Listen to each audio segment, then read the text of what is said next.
అందరికీ నమస్కారం. నేను మీ కిరాకార్పిని. రీసెంట్ గా సుందరరాజన్ పిచాయ్ గారు ఒక కాన్వర్సేషన్ లో ప్రధానమంత్రి మోడీ గారి గురించి, ఆయన గొప్పతనం గురించి, దానితో పాటు విశాఖ తీర ప్రాంతం గురించి, అక్కడ చేయబోతున్నటువంటి గొప్ప పని గురించి గొప్పగా మాట్లాడడం జరిగింది. ఇంకెవరో మాట్లాడితే పట్టించుకోవాల్సిన అవసరం లేదులే గాని, వైఎస్ జగన్మోహన్ రెడ్డి మాట్లాడితే అసలు పట్టించుకోవాల్సిన అవసరం లేదులే గాని, ఇక్కడ ప్రపంచాన్ని శాసిస్తున్న అత్యద్భుత స్థానంలో ఉన్నటువంటి ఓ వ్యక్తి మాట్లాడాడు కాబట్టి నేను ఖచ్చితంగా ఆయన గురించి ముందు చెప్పి దాని తర్వాత ముందుకెళ్తాను. సుందరరాజన్ పిచాయ్ గారు, ఈయన భారతదేశంలో తమిళనాడు రాష్ట్రంలోని మధురైలో జన్మించారు. సాధారణ మధ్య తరగతి కుటుంబంలో జన్మించాడు. తినడానికి కూడా తిండి లేనటువంటి మధ్య తరగతి కుటుంబం. ఆయన ఏక సంతాగ్రహి, అపారమైన మేధస్సు, దానితో పాటు ఆయన అకుంఠిత దీక్షతో ఉన్న తపస్సు. ఏది విన్నా ఏది చూసినా మైండ్ లో అలా ఉండిపోద్దంతే, ఇంకొకసారి గుర్తు చేయనక్కర్లేదు. అలాంటి స్థాయి తెలివితేటలు ఉన్న వ్యక్తి. అలాంటి వ్యక్తి రానున్న రోజుల్లో బీటెక్, ఎంఎస్, ఎంబీఏ చదివారు. ప్రస్తుతం ఆయన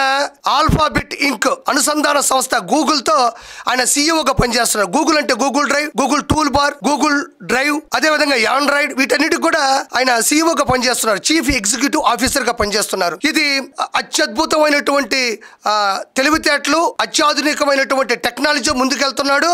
అత్యంత సంపన్నుడు, అతి సాధారణమైన జీవితాన్ని ఎప్పుడు గడుపుతూ ఉంటాడు. అలాంటి వ్యక్తికి 2016, 2020లో 100 మంది అతి ప్రభావవంతమైన వ్యక్తుల జాబితాలో చోటు దక్కింది. 2024లో కూడా అదే చోటు దక్కింది. 2021లో ఆసియా సొసైటీ వారు ఆసియా గేమ్ చేంజర్ అనే అవార్డు కూడా ప్రదానం చేశారు. 2022లో భారతదేశం అత్యంత విలువైన పురస్కారం వాణిజ్య మరియు పరిశ్రమల విభాగంలో ఆయనకి పద్మభూషణ్ కూడా ఇవ్వడం జరిగింది. ఎందుకు ఇంత చెప్తున్నాను అంటే ఆయన స్థాయి ఏంటి, ఆయన హోదా ఏంటి, ఆయన స్థానం ఏంటి, ఆయన చరిత్రలో ఏ విభాగంలో ఉన్నాడు అని చెబితే ప్రజలకి ఇంకా విషయం అర్థమవుతుంది.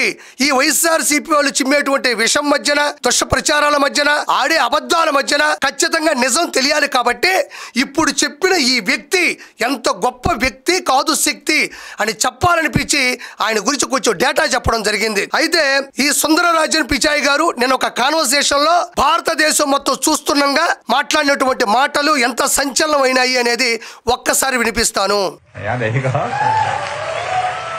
We announced our largest ever AI investment outside the US, a $15 billion.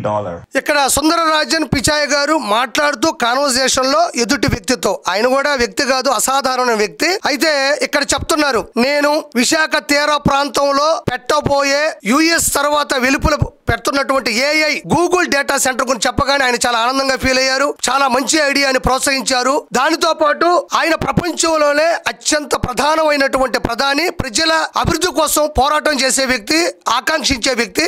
ఆయన చెప్పడం మాకు చాలా సంతోషంగా అనిపించింది.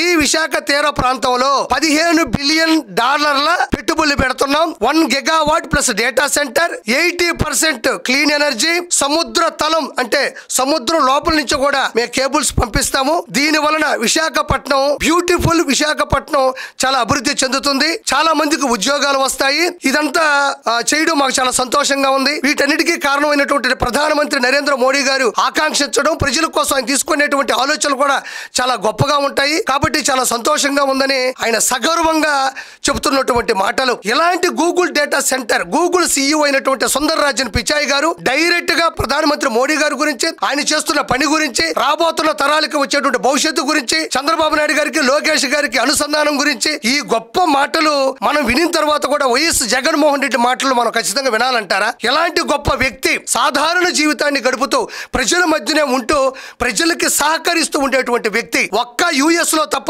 ఎక్కడా లేని ఏఐ గూగుల్ డేటా సెంటర్ ని 1,33,000 కోట్ల పెట్టుబడితో పెడుతూ 1,88,000 ఉద్యోగాలను ఇస్తూ ముందుకు తీసుకెళ్తున్నాడు సుందరరాజన్ పిచాయ్ గారు. కాబట్టి ఇక్కడ మనం ఆలోచించాల్సింది ఏంటి అంటే, ఇది ఒక గొప్ప మాట. చెప్పింది ఎవరో కాదు, ఆయనకి సమయం కూడా ఉండదు. ఆయన బ్రిలియంట్, ఇంటెలిజెంట్ గా మాట్లాడతారు. అలాంటి వ్యక్తికి ఇలాంటి సమయం కేటాయించి అది పనిగా చెప్పడం అనేది రానున్న రోజుల్లో ఆంధ్రప్రదేశ్ లో అత్యద్భుతమైనటువంటి ఈ గూగుల్ డేటా సెంటర్ రాబోతుంది. ఎవరో చెప్తే వినక్కర్లేదు, చెప్పేది అత్యంత గొప్పవాడు.